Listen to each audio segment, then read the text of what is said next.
Hello all. In this class, I'm going to discuss about the impacts of the World War II.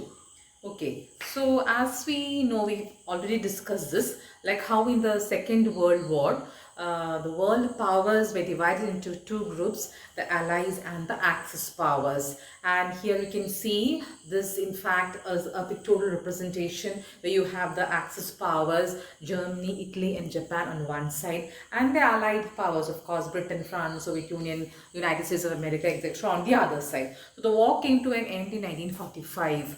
But what were the major impacts? This was a war which created a lot of repercussions in the society, in the entire world, and we have to really understand the impacts of the war. So, unlike the First World War, which came to an end with the Treaty of Versailles, here you can see a number of post-war settlements being made after Second World War. It was not just one treaty, it was not with just one country. You could see a number of peace conferences being held, and these are the prominent places where the most important peace conferences were held. They were held at Cairo, Tehran, Yalta, Potsdam, etc. Okay, now you could see how Germany was again treated very badly by the winners, the big powers. Germany was responsible for the Second World War also, along with Italy and Japan. But Germany had to really bear the brunt of all the laws which the entire Axis powers had to suffer from the Allies. അപ്പം ജർമ്മനിയിൽ എന്താണ് ചെയ്തത് വെച്ചാൽ Germany was divided amongst the winners. ആരൊക്കെയാണ് ജയിച്ചിട്ടുള്ളത് പ്രോമിനൻ്റ്ലി? Russia ഉണ്ട്, USA ഉണ്ട്, Britain ഉണ്ട്, France ഉണ്ട്. അപ്പോൾ ഇവരുടെ ഇടയിൽ ജർമ്മനീനെ ഇങ്ങനെ സോൺസ് ആയിട്ട് ഭാഗിക്കുകയാണ് ചെയ്തത്, ടെറിട്ടോറിയൽ ഡിവിഷൻ. അതായത് ജർമ്മൻ ടെറിട്ടറി സോൺസ് ആക്കിയിട്ട് ഈ വിന്നേഴ്സ് എടുക്കുകയാണ് ചെയ്യുന്നത്.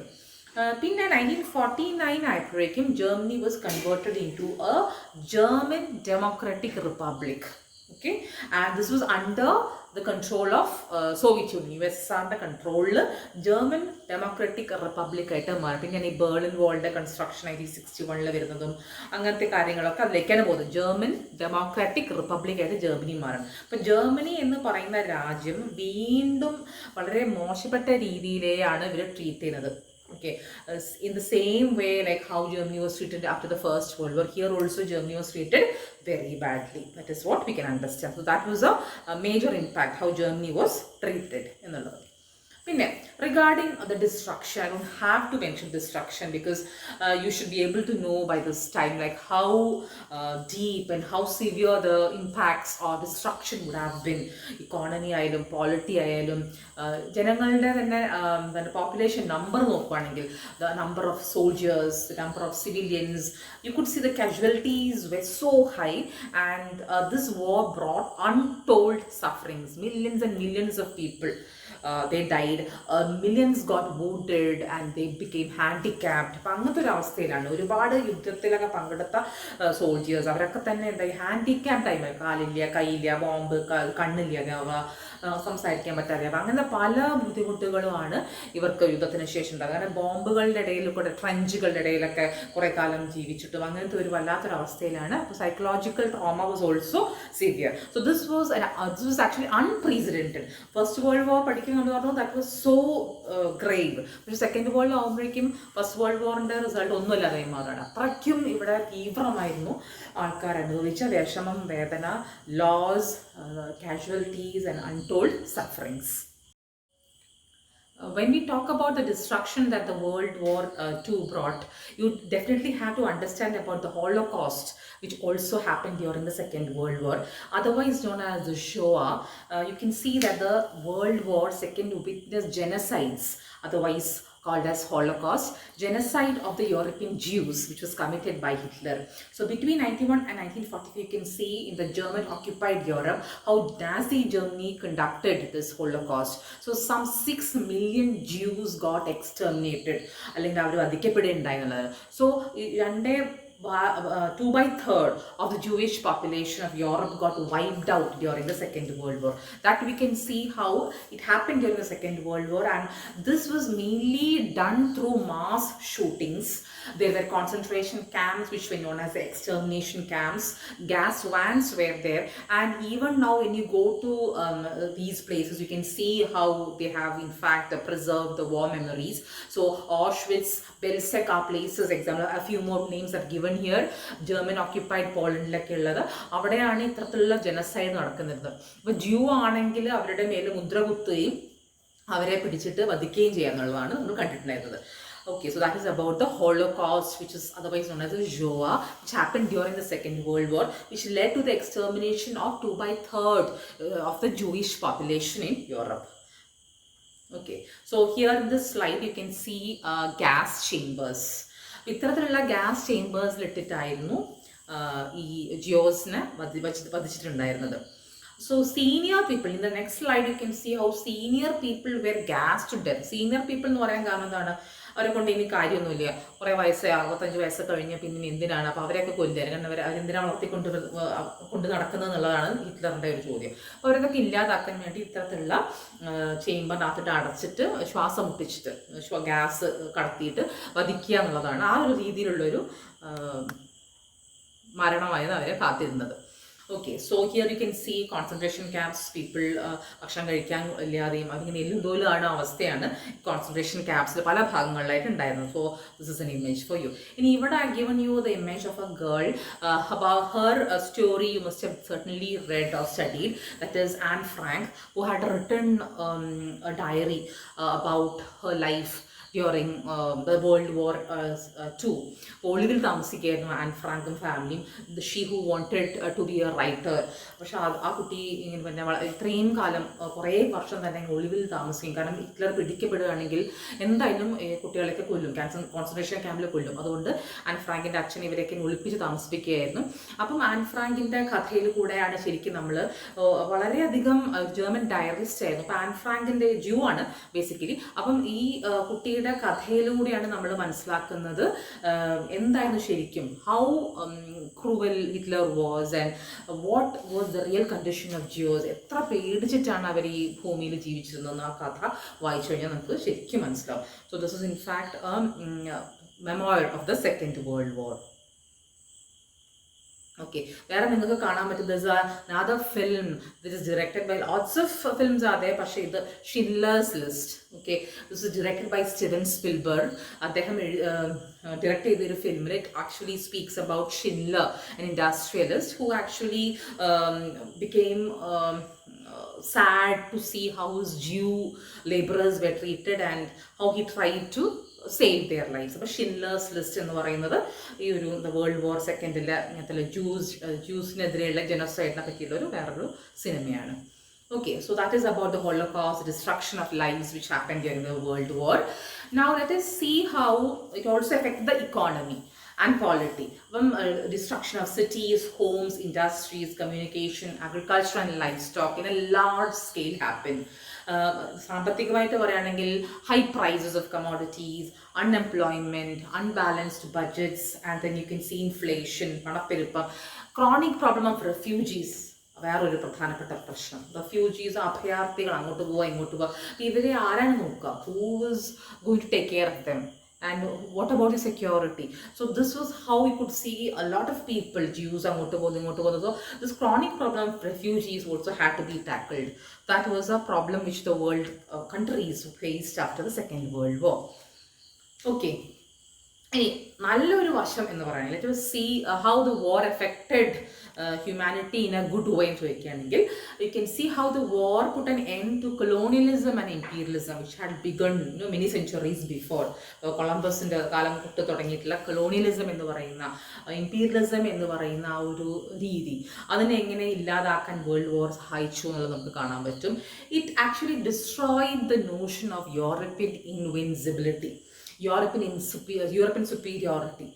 യൂറോപ്യൻ പവേഴ്സ് ആയിരുന്നു ഏറ്റവും ശക്തന്മാരെന്നുള്ള ആ ഒരു തോന്നലാണ് വേൾഡ് വാർ സെക്കൻഡ് ഇല്ലാതാക്കുന്നത്. അതോടുകൂടെ തന്നെ നമുക്കറിയാം നമ്മളുടെ രാജ്യമൊക്കെ ആണെങ്കിലും we could see how there was A momentum which the nationalist movements had in that point of time. ഇന്ത്യയുടെ ദേശീയ സമരം നോക്കുകയാണെങ്കിൽ ഈ ഒരു കാലഘട്ടം 1939-45 കുഡ് സി ഗാന്ധി സ്ട്രാറ്റജീസ് എല്ലാം കൂടി തന്നെ നമ്മൾ ശക്തി പ്രാപിക്കുകയാണ്. We wanted to get freedom എന്നുള്ള ഒരു ആശയത്തിലേക്ക് നമ്മൾ പോവുകയാണ്. അപ്പം the end of European hegemony, European മേൽക്കോയ്മയുടെ ഒരു അവസാനം കൂടെയാണ് സെക്കൻഡ് വേൾഡ് വാർ തരുന്നത്. അത് നല്ലൊരു റിസൾട്ടായിട്ട് നമുക്ക് പറയാൻ പറ്റും.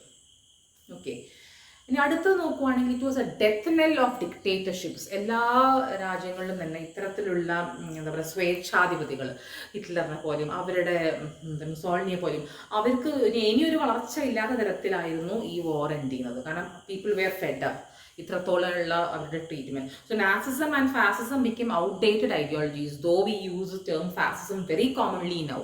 ഏതൊരു പൊളിറ്റിക്കൽ ടോക്ക് എടുത്താലും you can see the ideology of fascism. How ഒരു ടൊട്ടാലിറ്റേറിയൻ ആണെങ്കിൽ ഫാസിസ്റ്റ് എന്ന് ഉദ്ദേശിക്കുന്ന രീതി നമുക്ക് അതുകൊണ്ട് നിന്നാണ് ഇപ്പോഴും കേൾക്കാൻ പറ്റുന്നത്. ഓക്കെ, അപ്പം സ്വേച്ഛാധിപതികളുടെ അവസാനം. പിന്നെ വേറെ പ്രധാനമായിട്ടൊരു പോസിറ്റീവ് റിസൾട്ട് എന്ന് പറയുന്നത് establishment of the United Nations. I be dealing that separately, so I'm not going to the minute details of the structure of the UN now. നിങ്ങൾക്കറിയാം League of Nations had failed during the interwar period terribly, miserably before Hitler and Mussolini. അപ്പോൾ അതിനുശേഷം after the fall of your Germany in the second world war, another body came up. Okay, and that was the United Nations, which exists even now, which plays a major role in establishing peace. So we'll be discussing about that later. The establishment of the United Nations, which is a peace organization, can be seen as a positive impact of the Second World War. Okay, then regarding the growth of weapons, scientific technological advancements, സാങ്കേതിക തലത്തിൽ നമുക്ക് മനസ്സിലാക്കാൻ പറ്റുന്നത് a lot of new machines and instruments were discovered. Radars, missiles, weapons, nuclear weapons are mainly hydrogen bombs, but the nuclear weapons were used widely. So അതൊരു വല്ലാത്ത തരത്തിലുള്ള ഒരു വളർച്ചയായിരുന്നു. Negative impact ആണെങ്കിൽ കൂടിയിട്ടും science and technology grew in that way you can say. Okay, now the next impact I would like to say is here how the world was divided into two major power blocks, the USA on one side and the USSR on the other side. അപ്പം ഈ ഒരു കാലഘട്ടം വഴി European മേൽക്കോയ്മ തീരെ ഇല്ലാതായി. അപ്പം പിന്നെ ആരാണ് ശക്തന്മാരായിട്ടുള്ളത്? USA. മറ്റേ ഭാഗത്ത് USSR. So USA was a capitalist bloc, USSR was a socialist bloc, and you could see that this resulted in a situation known as a Cold War, അല്ലെങ്കിൽ ശീതസമരം എന്ന് പറയുന്നത്. So it was not a real war. What is a Cold War? ശീതസമരം എന്ന് പറഞ്ഞത് it was not a real war. Okay, it was not a condition of war nor a condition of peace. That is exactly how you can define the Cold War. It was an ideological war, a propaganda war, or a diplomatic war. അപ്പം ശരിയായ യുദ്ധം നടക്കുന്നില്ല, പക്ഷേ ഒരു യുദ്ധത്തിന്റെ പ്രതീതി ഉണ്ടാവുകയാണ്. അപ്പോൾ അത് ഒരുപാട് വർഷം നീണ്ടു നിൽക്കണം, till 1990s, until the dismemberment of the USSR. You can see this continuing. Okay, so countries like India did not know, after independence, India did not know where to join, which power block to join. USA-ന്റെ കൂടെ നിന്നാൽ USSR-ന്റെ അപ്രീതി സമ്പാദിക്കും, തിരിച്ചാണെങ്കിൽ USA-യുടെ അപ്രീതി സമ്പാദിക്കും. So that created a problem. The whole world got divided into power blocks. India actually went for non-alignment. You must have studied that, Nehruvian non-alignment. Okay, now the fear of communism was there. അതാണ് പ്രധാനപ്പെട്ട reason. That is how the capitalist bloc of the United States, they tried to build a bloc because they were so afraid of communist growth, and that was called the Red Scare. റെഡിനെ പേടി, red scare എന്ന് പറയുന്നത്. America അതുകൊണ്ട് തന്നെ in order to attract smaller countries, America gave a lot of financial support. Bretton Woods system എന്നൊക്കെ പറഞ്ഞിട്ടുള്ള സംഭവങ്ങൾ അതിന് ശേഷമാണ് വരുന്നത്. America gave financial support to countries in order to prevent communist ideologies creeping into their countries. Not only America, smaller countries too. അപ്പം you could see the military blocks were formed. I can give you a few names. In 1949, NATO was formed, the North Atlantic Treaty Organization. And in 1954, SEATO was formed, Southeast Asia Treaty Organization. And in 1955, Baghdad Pact was signed, which later became Central Treaty Organization or CENTO. അപ്പോൾ ഇതൊക്കെ capitalist ബ്ലോക്കാണ് കേട്ടോ. ഇതിന് opposite Soviet യൂണിയൻ്റെ സൈഡിൽ നിന്ന് വരുന്നൊരു communist ബ്ലോക്കാണ് the Warsaw Pact of 1955. So capitalist versus communist bloc, which resulted in a cold war. ഇത്തരത്തിലുള്ള bodies were formed: NATO, SEATO, CENTO, Warsaw Pact, etc. Okay. Growth of nationalism, as I told you in one of the slides earlier, was seen everywhere in the colonies of Asia and Africa. Liberation movements gathered momentum, and this resulted in what came to be known as decolonization. So all these classes this semester I've been discussing about colonization, colonialism, imperialism, etc. എങ്ങനെയാണ് geographical discoveries കാരണമാവുന്നത്, to how geographical discoveries were responsible for establishing colonies. പക്ഷേ ഇവിടെ നമ്മൾ പഠിക്കുന്നത് എന്താണ്? After Second World War, colonies became independent. That led to what is known as decolonization. എന്ന് പറഞ്ഞാൽ colonization എന്നുള്ള ആ ഒരു ഐഡിയോളജി അതോടെ ബ്രേക്കപ്പ് ആവണം, ഇല്ലാതാവാണ്. ഡീകോളനൈസേഷൻ എന്ന് പറയുന്ന ഒരു സംഭവത്തിലേക്ക് ലോകം പോവാണ്. ഇന്ത്യ അടക്കം നമുക്കറിയാലോ, we got independence 1947. So so many countries that got independence. Okay, South Africa പിന്നെ ഇങ്ങനെ ഫ്രീഡം കിട്ടുകയാണ്. So that led to decolonisation. So second world war in fact gave a momentum for nationalist movements, which led to decolonization. Okay, so these are the major impacts of the Second World War. So you can see how the growing power of the United States of America could be seen, how it became so important, the role of America like the big brother. It started giving financial help to many countries. It started dominating the United Nations. പക്ഷെ അത് തടയിടുന്നത് Soviet union ആണ്. അപ്പോൾ അങ്ങനെ ഒരു സിറ്റുവേഷനിലേക്കാണ് world പോയിട്ടുള്ളത്. That is after Second World War. Okay, so here in this class I have in fact briefed the major impacts of the Second World War, and you can see they were so drastic. That's what you can understand. Okay, bye bye.